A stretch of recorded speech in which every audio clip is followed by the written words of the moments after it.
కోపం వల్ల, ఆవేశం వల్ల, ఆగ్రహం వల్ల అమ్మకు, నాన్నకు, అన్నకు, అక్కకు అందరికీ దూరం అయిపోయాడు.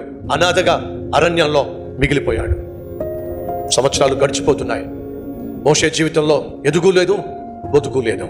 మహావిద్యలు నేర్చినవాడు వెళ్ళి పనివాడిగా గొర్రెలు కాచుకుంటున్నాడు. నిరాశ, నిస్పృహ. సంవత్సరాలు గడిచిపోతున్నప్పటికీ తన జీవితంలో ఎటువంటి మార్పు రాలా. ఈరోజు మన మధ్య ఎవరైనా ఉన్నారా?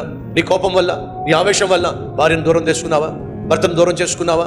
బిడ్డల్ని దూరం చేసుకున్నావా? నీ కోపం వల్ల, నీ గర్వం వల్ల, నీ గుండె బలము, నీ కండ బలము దాన్ని నమ్ముకొని, నీ అందాన్ని, నీ ఆకారాన్ని, అధికారాన్ని నమ్ముకొని ఈరోజు అస్తవ్యస్తమైనటువంటి స్థాయికి చేరావా? అందరికీ దూరం అయిపోయావా? ఆర్థికంగా చితికిపోయావా? అనాథగా మిగిలిపోయావా? అడ్రస్ లేకుండా ఈరోజు ఒంటరిగా అందరికీ దూరమై జీవిస్తున్నావా? మోషే ఓ అంతకుడండి, అందరికీ దూరం అయిపోయాడండి, అనాథగా మిగిలిపోయాడండి, అరణ్యంలో జీవిస్తున్నాడండి, అధోగతి పాలైపోయాడండి. అటువంటి సమయంలో పరలోకము నుండి దేవుడు దిగొచ్చాడండి.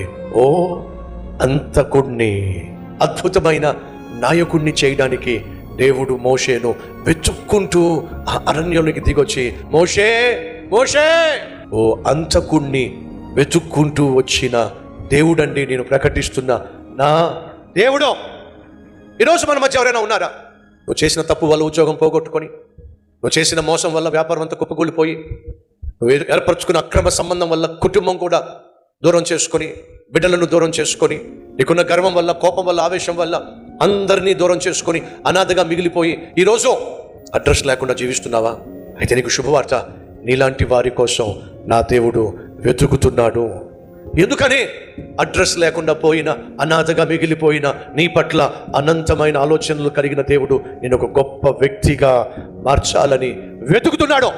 ఆనాడు అడ్రస్ లేకుండా అరణ్యంలో నిరాశ, నిస్పృహతో నలిగిపోతున్న మోషేను దేవుడు వెతికాడండి. మోషే మోషే, నేను నిన్ను ఇశ్రాయేలీయులకు రక్షకుణ్ణి చేస్తా, నాయకుణ్ణి చేస్తా.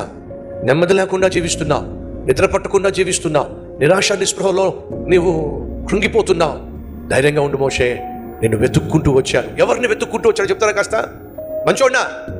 మంచోడ్నా, బుద్ధిమంతున్నా, నీతిమంతున్నా, ఎవరినండి ఆయన వెతుక్కుంటూ వచ్చింది? ఆనాడు ఆది పురుషుణ్ణి, ఆ తర్వాత అభాగ్యుణ్ణి, ఆ తర్వాత అంతకుణ్ణి వెతుక్కుంటూ దేవుడు వచ్చాడండి. ఈరోజు నా దేవుడు వెతుక్కుంటూ నిన్ను బాగు చేయాలని, బంగారం లాంటి భవిష్యత్తు ఇవ్వాలని. ఆ రోజు మోషే తన జీవితాన్ని దేవునికి అప్పగిస్తే ఏమయ్యాడో తెలుసా అండి? ఎవరికైతే భయపడిపోయి పారిపోయాడో ఆ ఫరో పక్కలో బల్లెల్లా తయారయ్యాడు. మోషే పేరెత్తితే చాలు ఫరో భయపడి చచ్చిపోయాడు.